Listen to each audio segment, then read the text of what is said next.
चले भाई कैसी खबर के बारे में आपको बताते हैं जो बहुत दिलचस्प है। ये खबर आई है लखनऊ से, जहां पर सेंटर ऑफ बायोमेडिकल रिसर्च के अध्ययन में ये पाया गया है कि संस्कृत के श्लोक मानसिक बीमारियों का इलाज कर सकते हैं। सीबीएमआर ने अपनी रिसर्च में पाया है कि संस्कृत के श्लोक सुनने से ब्रेन के कई हिस्से सकारात्मक रूप से सक्रिय होते हैं, जबकि किसी अन्य भाषा के मामले में ऐसा नहीं है। यह रिसर्च कितने लोगों पर कैसे की गई और इसके नतीजे कैसे निकले हैं, आपको इस रिपोर्ट में दिखाते हैं।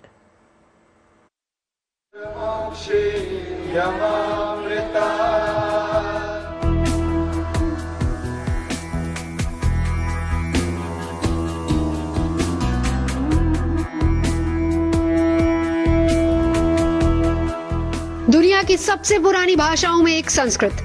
जिसके श्लोक मानसिक बीमारियों को दूर कर सकते हैं।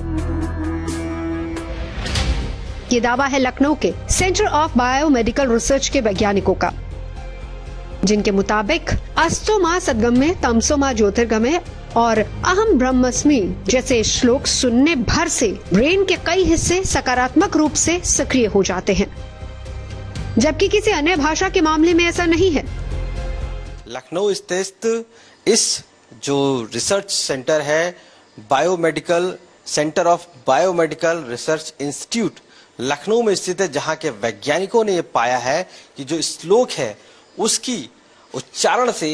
जो क्षमता है मस्तिष्क की वो बढ़ती है। हाल में ही हमने देखा कि जब संस्कृत के श्लोकों का प्रयोग कराया जाता है या जब हम उच्चारण करते हैं तो उससे एमआरआई की मशीन में जब हमने मस्तिष्क को देखा तो हमने पाया कि न केवल उच्चारण से उसके मस्तिष्क का विकास हुआ, लेकिन साथ ही साथ कई सारी क्षमताएं बढ़ी, जैसे कि उसकी जो मेमोरी थी, शॉर्ट टर्म मेमोरी, उसमें विकास हुआ। दूसरा, हमें ये पता लगा कि जो उसका कॉन्फ्लिक्ट रेजोल्यूशन की मैकेनिज्म है कि कैसे कोई अगर द्वंद्व है तो उसको कैसे सुलझाएं, उसमें भी विकास हुआ। सीबीएमआर के निदेशक डॉक्टर आलोक धवन ने बताया कि इस रिसर्च का मकसद मस्तिष्क और संस्कृत श्लोकों के बीच संबंध को समझना था,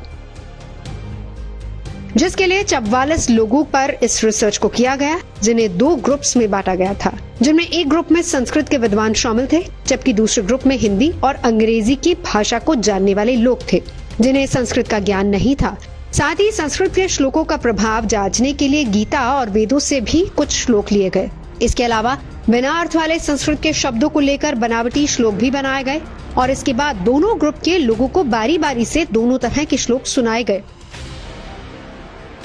फिर इनके दिमाग में होने वाले प्रभाव को देखने के लिए फंक्शनल एमआरआई का सहारा लिया गया, जिसके तहत ब्रेन में होने वाली गतिविधि को मापा गया। जो संस्कृत के ज्ञानी थे उन सारे लोगों को हम लोगों ने एमआरआई मशीन के अंदर लिटाया और बहुत ही एडवांस तकनीक हम लोगों ने यूज किया, जिसको बोलते हैं फंक्शनल एमआरआई। फंक्शनल एमआरआई में आप कोई भी टास्क या कोई भी कार्य उनसे मशीन के अंदर करवा सकते हैं तथा जब वो कार्य कर रहे होते हैं उस समय आप मस्तिष्क में उनके परिवर्तन का अवलोकन कर सकते हैं। तो उस समय हम लोगों ने इमेज एक्वायर किए मस्तिष्क के, उसके बाद उसकी एनालिसिस की गई कि जब वो श्लोक सुन रहे थे तो मस्तिष्क में किस प्रकार के परिवर्तन आ रहे थे। इस जांच के नतीजे उम्मीद के मुताबिक आए। डॉक्टर उत्तम कुमार के मुताबिक संस्कृत जानने वाले ग्रुप के लोगों के ब्रेन में श्लोक सुनने के बाद ज्यादा सक्रियता नजर आई, जबकि ये सक्रियता बनावटी श्लोक सुनते समय रिकॉर्ड नहीं हुई है। ये हिस्से हैं ऑक्सीपिटल यानी कि सर का पिछला हिस्सा, फ्रंटल यानी कि मस्तिष्क का सबसे आगे का हिस्सा, पैराइटल यानी मस्तिष्क का वो हिस्सा जो शरीर से जुड़ी संवेदनाओं को समझने में मदद करता है। वहीं दूसरे ग्रुप के लोग जिन्हें संस्कृत नहीं आती थी, उनके ब्रेन में सक्रियता किसी भी श्लोक के मामले में नजर नहीं आई। मैं आपको दिखाना चाहूंगा जो व्यक्ति जो संस्कृत के विज्ञानी श्लोक को सुन रहे थे उनके जो जिन जिन हिस्सों में मस्तिष्क में सक्रिय हुआ वो ये हिस्से हैं, जिसको हम लोग मुख्य रूप से 4 हिस्से में सक्रियता देखी गई, जिसमें कॉर्डेट देखा गया, ऑक्सीपिटल का एरिया देखा गया, फ्रंटल का एरिया देखा गया और पैराइटल एरिया, जिसपे मुख्य रूप से उस हिस्से में सक्रियता देखी गई। जब हमने इसको कंपेयर किया उन ग्रुप के साथ जो संस्कृत नहीं जानते हैं, उनके साथ जब कंपेयर किया तब हमें ये हिस्से मिले हैं। इसका मतलब कि जो व्यक्ति संस्कृत श्लोक सुन सकता है और उसके गहनता को समझ सकता है, उनमें ये हिस्से सक्रिय होते हैं। तो संस्कृत सुनने से श्लोक को सुनना और सीखना वो मस्तिष्क के लिए काफी बेहतर है। ये किसी एक पर्टिकुलर श्लोक का नहीं, सारे श्लोक का मिश्रण है। अलग अलग जैसे मद् भगवत गीता या इन सब जितने भी जगह से श्लोक लिए गए वहां से हम लोगों ने इस श्लोक को लिया और श्लोक की अहमियत रखने के लिए हम लोगों ने उससे मिलते जुलते शब्द भी क्रिएट किए जो उसके भांति होते हैं, लेकिन वो मस्तिष्क में उतना प्रभावकारी नहीं दिखते।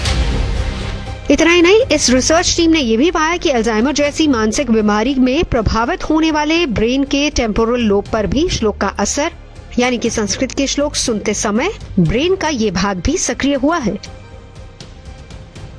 जिसके आधार पर ही सेंटर ऑफ बायोमेडिकल रिसर्च के वैज्ञानिक दावा ये कर रहे हैं कि आने वाले समय में संस्कृत के श्लोकों के जरिए मानसिक बीमारियों का उपचार संभव हो पाएगा। जो श्लोक हैं उनसे किस तरीके से उनके जो उच्चारण से जो मस्तिष्क का एक तरीके से विकास होता है, उनकी कार्य क्षमता बढ़ती है, वो अब साइंटिफिकली साबित किया जा चुका है, साबित हो जा चुका है, जिसको वैदिक काल से कहा जाता रहा है और इसको अब खुद लखनऊ में मौजूद साइंटिस्टों ने इसको कर दिखाया है। लखनऊ से कैमरा पर्सन संदीप दुबे के साथ आशीष श्रीवास्तव।